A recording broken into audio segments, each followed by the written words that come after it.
Tango, Acting Regional Director of Program Representative by Police Colonel Jemuel F. Siljon, Program Chief of Staff, Fire Senior Superintendent Kagil Turini, at along Acting Regional Director of PFP Farm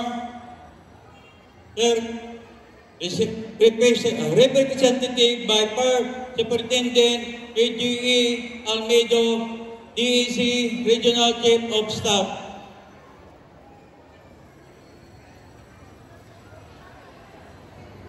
Layo.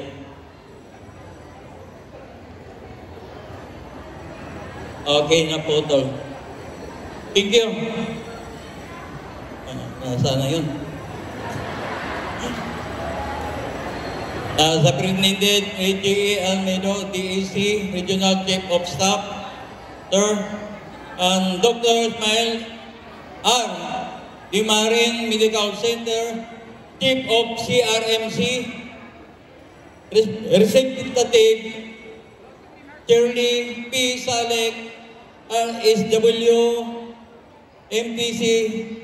MTSW, Head of Member of Social Worker, and Malasakit, Ma'am.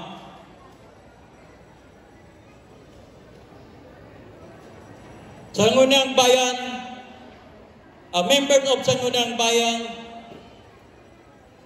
Department Heads and Line Agency, at sa lahat narito isang mapalang pagdiriwang ika-48 Foundation Anniversary ng South OP.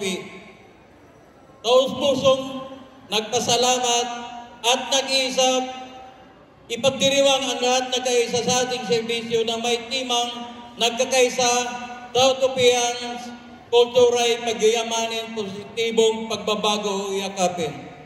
Ito'y nagpapatunay na sa kabila ng ating pagkakaiba sa pagsubok sa ating pinagdaanan, tayo'y nagpatuloy, nagkakapit-bisig, hindi lamang sa panahon ng tagumpay at ginawaan, bangkos naging sa panahon ng mga pagsubok at kalungkutan sa mamayan ng South OP. Kayo ang aming inspirasyon, pagbutihin pang aming paglilingkod ng bayan. Kayo ang dahilan ng tagumpay at pagdiriwang na ito. Maraming salamat sa inyo na walang sawang pagsuporta, pagkakaisa. Ang pagtagumpay ng pagdiriwang na ito'y hindi matapos. Bangus, pagpatuloy pa rin sa mga sumusunod na pagkataon. Sa huling isang mapalang pagdiwang ng 48 Foundation Anniversary. Liwawat. Pasensya na yung hindi nabasa na pangalan. Ma'am, dati pala ay sa energetic na MLGO, Anissa B. Anissa A. Abdul Karim, ALGO 6. Ma'am, sorry ma'am. Okay, thank you very much, Vice Mayor. This time, we will be taking this opportunity to have a photo ops together with the dignitaries here on stage.